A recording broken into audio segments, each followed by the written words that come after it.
There are three things you want to keep in mind when pitching to industry partners. You want to know your audience, you want to be brief, and you want to be prepared.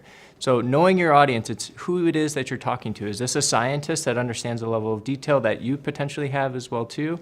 Or is this a sales or marketing person that's really kind of lay to the science that you're talking about? So thinking about perhaps keywords or buzzwords that an individual or a lot of people would understand, such as precision medicine, e-prescription, or mobile health. Those are things that, in general, the masses are going to understand those kind of words and really pique the interest of that individual to continue on that conversation.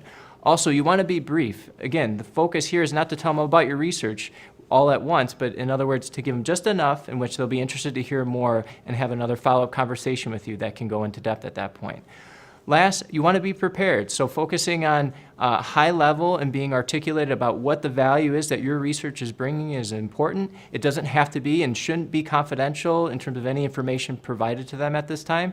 You don't want to get too detailed. You want to stay at a high level and not get into the nitty-gritty details of the science necessarily. The example is you want to give the pitch that you have an automobile that can travel in time. And that's actually very interesting. It's got buzzwords to it and people kind of get an idea of what it is. You don't have to get into the details. Like it's got a flux capacitor to it, it's 1.2 gigawatts, and it's got to get to 88 miles an hour before it can time travel. Those are things that can be held off for another conversation.